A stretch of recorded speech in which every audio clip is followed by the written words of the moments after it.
I can still taste the salt on his lips. The ocean breeze tangled my hair as he pulled me into him, laughing, daring, like everything was perfect. But when I caught the flicker in Eyal's eyes, that half-second he looked away while kissing me, I knew. He had a secret, and it wasn't just about us. It was about them, too. All four of us, tangled in something none of us planned, something we'd never come back from. Disclaimer: this content is intended for mature audiences only. Viewer discretion is advised. The plan was simple: one shared beach house, for friends, 7 days of sun, drinks, and memories. Al and I had been together for nearly 3 years. Comfortable, solid. We weren't the explosive kind of couple, more like slow-burning coals, steady and safe. But somewhere between our last anniversary and this trip, something in him had shifted. I just didn't want to admit it, not until the moment it all came crashing down. We arrived late that first night, the sky already a velvet blue, dotted with stars that looked too bright to be real. The air was thick with summer heat and something else, anticipation. Eyal's best friend, Ryan, and his girlfriend, Chelsea, were already there, their laughter echoing off the wooden deck. Chelsea greeted me with her usual overly tight hug, her perfume clinging to my skin like a warning. She was the type of woman who wore secrets like silk lingerie, always hidden just enough to keep you guessing. Al kissed me on the forehead, whispered something about grabbing drinks from the kitchen, and disappeared inside. I stood on the deck, watching the waves crash in slow rhythm, pretending not to care that he didn't bring me with him. The days that followed felt like a dream I couldn't quite wake from. Morning started with ocean swims and shared breakfasts, afternoons with sunbathing and quiet glances exchanged when no one was looking. Al laughed more with Chelsea than he did with me, but I kept telling myself I was overthinking. That we were all just loosening up, relaxing. Until I found the shirt. It was buried at the bottom of Eyal's suitcase. Not his size. Not mine. Perfume that wasn't mine clinging to the collar like a signature. I stared at it, fingers trembling, heart pounding so loud I couldn't hear the waves anymore. I didn't say anything right away. I watched. I waited. That night, I slipped out onto the beach alone, needing air, needing space. And that's when I saw them, 2 shadows, barely outlined against the moonlit surf. They weren't kissing. Not quite. But their closeness, the way Chelsea's hand lingered on Eyal's arm, it said everything. When I walked back in, Ryan handed me a drink with that knowing smirk he always wore. Like he knew something I didn't. Or maybe, like he was waiting for me to finally know it too. And that's when everything started to unravel. The shirt stayed hidden beneath my towel in the bottom drawer. I couldn't bring myself to throw it away. Not yet. It felt like holding on to proof that I wasn't crazy. That this ache in my chest was real and not some twisted side effect of too many late nights and bottomless cocktails. Al had been different since we got here. More relaxed. More charming. Like he was trying to play the role of the man I used to know, only now, it felt rehearsed. Every compliment was perfectly timed. Every kiss a little too eager. And still, he never touched me the way he used to. His hands didn't linger. His eyes didn't search mine like they used to. I was next to him, but not with him. Ryan noticed. I could feel it in the way his gaze lingered too long on me when Al wasn't paying attention. Ryan had always been the wild card, loud, a little reckless, always the first to suggest one more shot, one more secret. But there was something softer about him this week. Quieter. He watched people like he was trying to catch a lie before it was spoken. Chelsea stayed close to me during the days. We painted our nails on the deck while sipping hard seltzers, played drunk trivia games, and laughed at old inside jokes that didn't belong to us. But every now and then, I'd catch her watching Al. Not the way a friend watches a friend. It was sharper, heavier. A look that felt like an echo of something she wasn't supposed to have.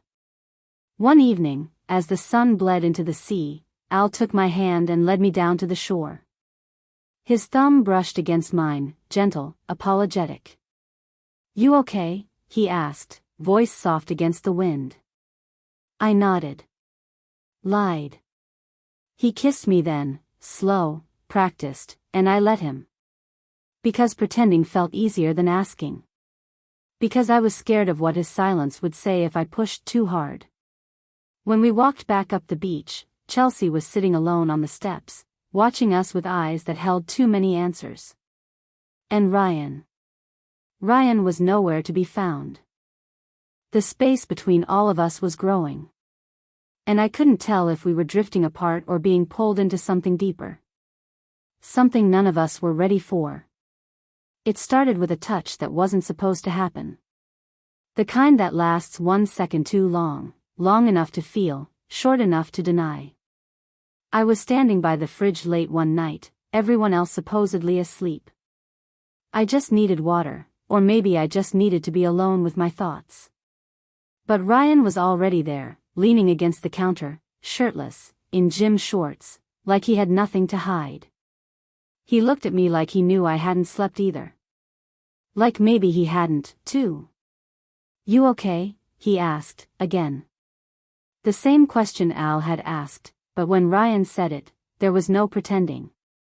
It came out like he already knew the answer, like he'd been carrying it with me. I didn't respond. I reached for a glass and turned to leave. He didn't move. "He's lying to you," Ryan said softly. "He's been lying for weeks." I froze, fingers tightening around the glass, afraid to turn around. Afraid to ask him what I already knew. But Ryan didn't wait for my question. He stepped closer, slow, careful, and for a second, the only thing I could hear was my own heartbeat echoing in the silence between us. "I saw them," he said, almost like he regretted it. "Before the trip. They thought no one knew. Chelsea and Al." The words didn't need to be spoken. I saw it in his eyes, in the guilt, in the way his voice cracked when he said her name. He reached out, just to brush his fingers over mine, barely touching. "You deserve to know," he whispered. And just like that, he was gone, leaving me standing in the dim light of the kitchen, cold water forgotten in my hand, a storm rising in my chest. The next morning, I couldn't look at either of them. Al came up behind me while I was cutting fruit and wrapped his arms around my waist like nothing had changed. His breath was warm against my neck. "I've been thinking," he murmured, "we should come back here next summer. Just us. Just us." My body stiffened under his touch. I nodded, gave him a smile that didn't reach my eyes, and let him kiss my cheek like we were still okay. Chelsea was already outside, lounging by the pool in her red bikini, sunglasses hiding everything but the smirk on her lips. Ryan avoided me all day. Or maybe I was avoiding him. Either way, the air between all of us was thick, heavy with things unsaid. And still, I didn't tell Al what I knew. Not yet. Because I wanted to watch him lie to me one more time. I wanted to see if he'd choose the truth or keep playing the part of the man I thought he was. Because the game wasn't over. Not yet. That evening, the sky turned violet with dusk, streaked with clouds that looked like bruises. The ocean was louder than usual, crashing against the shore like it was angry, like it knew what was coming. We were all sitting around the fire pit, drinks in hand, pretending everything was fine. Al kept touching me, my leg, my lower back, the back of my neck, as if trying to mark me, like a dog guarding its territory. I didn't pull away. I didn't flinch. But inside, I was unraveling. Chelsea laughed too loud at one of Al's stories, her fingers brushing his knee beneath the tablecloth like she thought I couldn't see. Ryan was across from me, watching everything with tight lips and guarded eyes. His drink sat untouched. The flames from the fire danced in the reflection of his stare, and I wondered if he could feel my pulse racing the same way I felt his restraint breaking. Later, while the others wandered inside for more drinks, I lingered on the deck. The night air was cooler than usual, crisp against my skin. I wrapped my arms around myself, not sure if I was trying to keep the cold out or the truth in. I heard the door slide open behind me, but I didn't turn around. I shouldn't have said anything, Ryan's voice broke the silence. But I couldn't watch them lie to you anymore. I closed my eyes. The weight of everything sat heavy on my chest, pressing until I could barely breathe. You could have waited, I whispered. Until we were home. Until I could fall apart in private. He stepped closer. You haven't fallen apart, he said. You've been holding yourself together better than anyone I've ever seen. I turned to face him then. The way he looked at me, like I was something breakable and beautiful and already cracked, made something shift inside me. I don't know what to do, I admitted. You don't have to decide tonight, he said softly, stepping even closer. But you can't keep pretending. Not with him. Not with yourself. His hand brushed against mine, barely. Just like that first night. And just like then, I felt the world pause. The choice was hanging in the air between us, fragile and loaded, like the moment before a storm breaks. And inside, I already knew it was too late. I barely slept that night. I lay in bed next to Al, his arm draped over me like everything was fine, like he wasn't the reason I was lying awake, blinking tears into the darkness. His breathing was steady, deep. I wondered if he was dreaming about her. Or if he could feel the way my body had gone cold under his touch. By morning, the tension in the house had shifted, quiet but sharp, like the air before lightning strikes. Chelsea was in the kitchen, humming, barefoot in one of Al's t-shirts. She didn't flinch when I walked in. Just smiled over her coffee cup like we were old friends and this wasn't war. I sat across from her at the counter, heart hammering, fingers wrapped around my mug like it could anchor me. She tilted her head. Rough night? Something in her voice made me look up. That tone, sweet on the outside, but laced with something poisonous. That's when it hit me. She wanted me to know. Not just about her and Al. About everything. She was never hiding the glances, the touches, the little smirks. She had been daring me to catch her. Daring me to react. You really don't care, do you?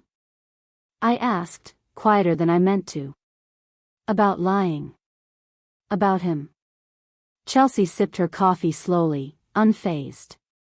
Careful, she said. You might start sounding like you still love him.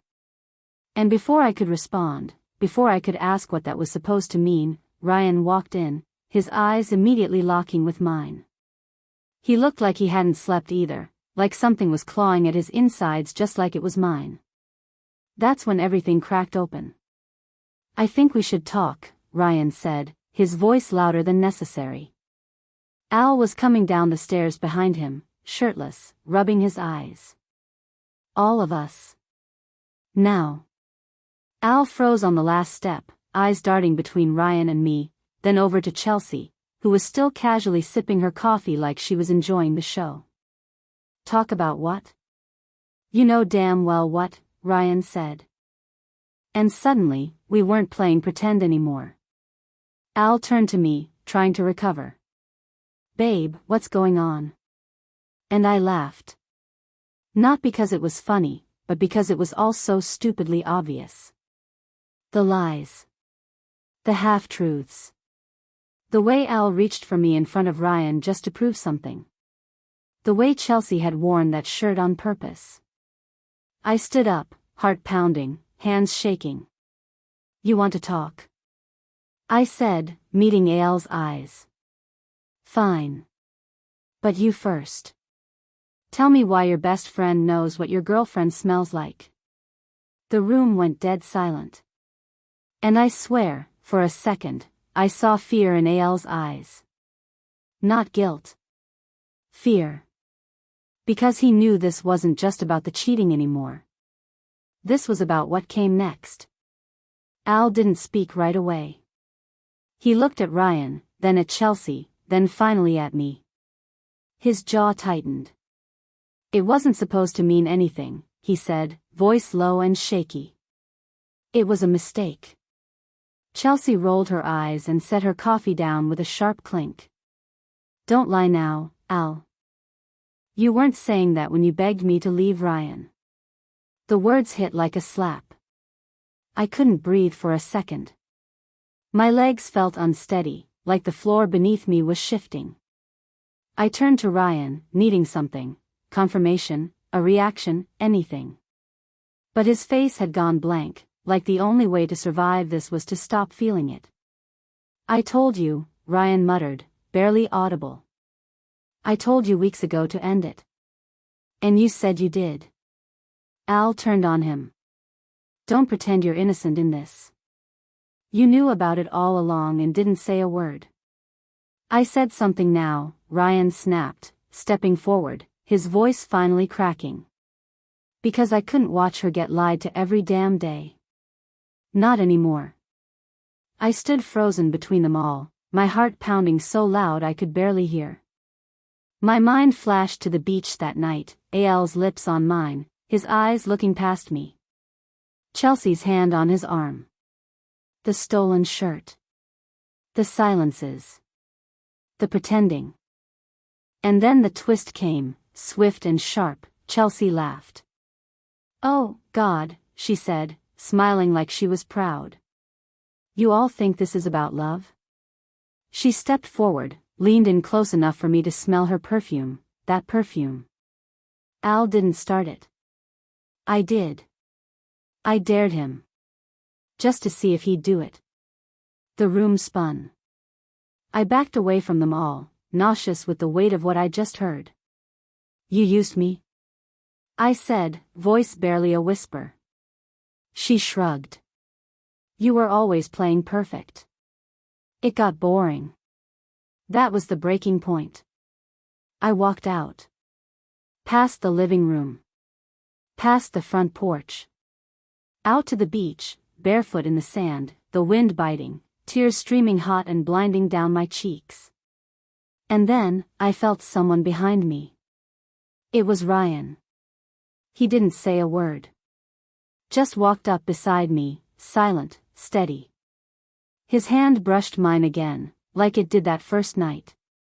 Only this time, I didn't pull away. The next morning, the house was quiet. The storm had passed, not with screaming or slamming doors, but with the heavy, hollow stillness of people who finally stopped pretending. Al and Chelsea were gone before sunrise. No goodbye, no note. Just their absence, echoing louder than any confrontation ever could. Ryan and I sat on the deck, wrapped in blankets, coffee cooling in our hands. The ocean stretched before us, calm now, the chaos of the past few days lost somewhere in the tide. For a long time, we didn't speak. We didn't need to. Everything that had needed to be said had already come crashing out into the open. He finally broke the silence. "You okay?" I nodded. Then shook my head. "No. But I will be." Ryan turned to me, his eyes softer now, no longer guarded. "You didn't deserve any of that. You loved him." "I did," I whispered. "Or maybe I loved who I thought he was. There's a difference." He nodded slowly. "You ever wonder what would have happened if none of this came out?" "All the time," I said. But then I remember that look in his eyes. Not guilt. Not sadness. Just fear. He was never scared to lose me, he was scared of being found out. That truth still stung, but it didn't break me anymore. Ryan hesitated. "And me?" I looked at him, really looked at him. The way he tried to protect me, even when it hurt. The way he stood up when it counted. "You were honest," I said. "That matters more than anything now." The sun broke through the clouds then, casting everything in golden light. The waves shimmered like sequins stretched across the horizon. And I realized, this trip didn't destroy me. It just stripped away the lies I'd been holding on to. I thought back to that first night. The way Al kissed me by the shore, the taste of salt and secrets. The way I knew, deep down, that something was off. I'd buried that instinct. Doubted myself. Never again. Because the moment he looked away while kissing me, that was when it all began. And now?